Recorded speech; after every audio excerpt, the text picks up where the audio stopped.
pour conclure ce Cannes 2022, il faut que je vous parle du film qui a eu la Palme d'Or, qui est de Ruben Östlund, un cinéaste que j'aime beaucoup, dont j'ai déjà parlé à l'occasion de son film The Square, et qui, là, il a présenté ce film, Le Triangle de la Tristesse, voilà, et c'est un très beau film. C'est de la vraie littérature cinéma, c'est-à-dire non pas illustrant des choses, mais les montrant avec des images. Alors, de quoi ça parle?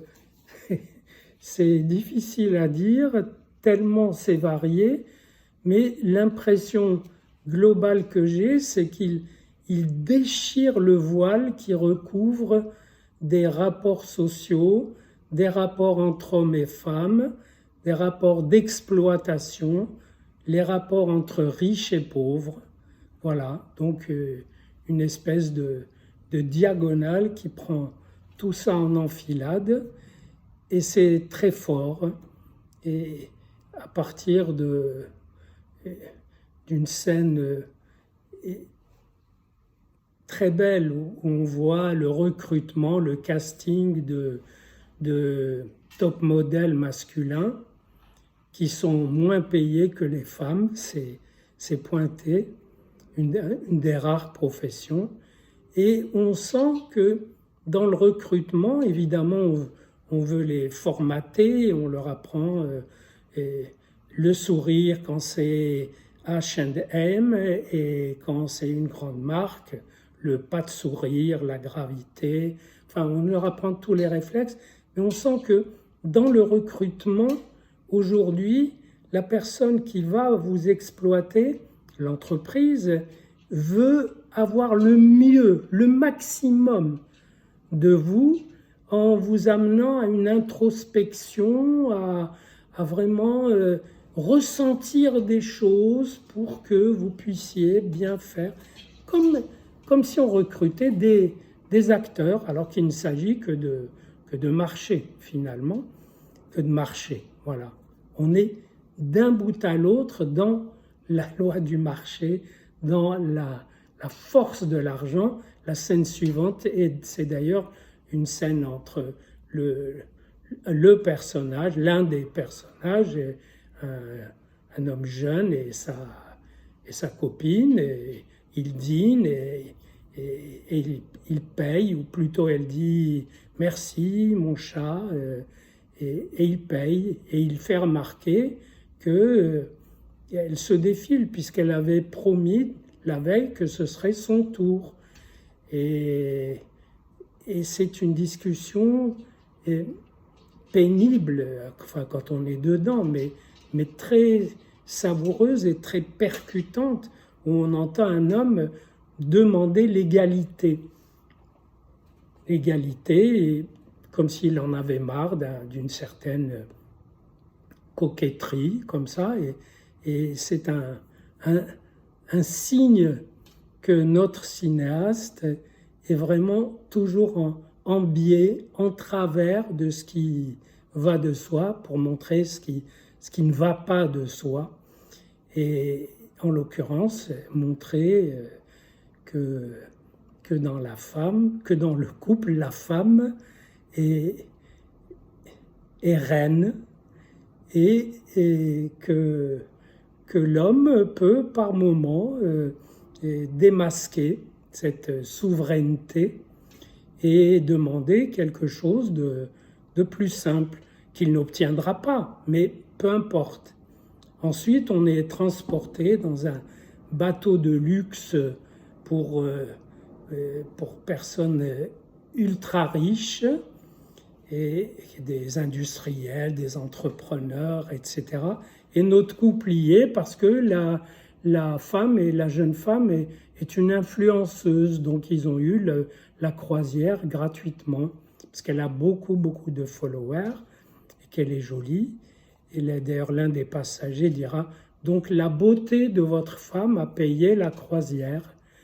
Et la croisière est une espèce de morceau de bravoure où on arrache les semblants, où on a un couple qui vendait des armes, qui recevra d'ailleurs une grenade quand des pirates vont attaquer le navire. On a un milliardaire russe, mais formé au communisme, donc il n'arrête pas de citer Marx-Lénine. On a un capitaine qui, lui, n'est pas communiste, mais marxiste, et un petit peu nihiliste. Et on a tout ce monde qui affronte la tempête, et c'est vraiment un symbole de la société. Je n'ai pas envie de dire de consommation, je dirais d'exploitation radicale tous azimuts. Les rapports de classe, les rapports de couple, les rapports de travail. On a notamment une scène où la responsable du service dans le bateau d'Hyperluxe et rassemble tout son personnel, leur apprend à dire « yes ma'am, yes sir », etc. Et leur apprend à vraiment être totalement dévoué et leur dit à la fin « et si vous l'êtes vraiment, alors vous recevrez quoi ? Un beau pourboire ». Et là, ils éclatent de joie.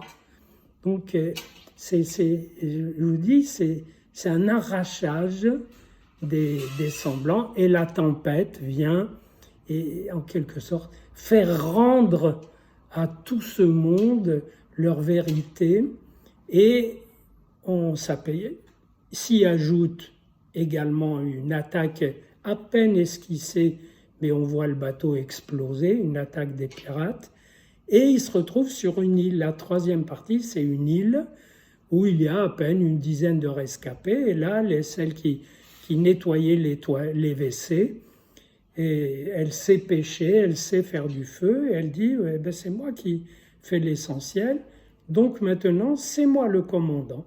Et elle commande, et c'est fantastique parce que c'est un renversement éclairant les rapports de domination.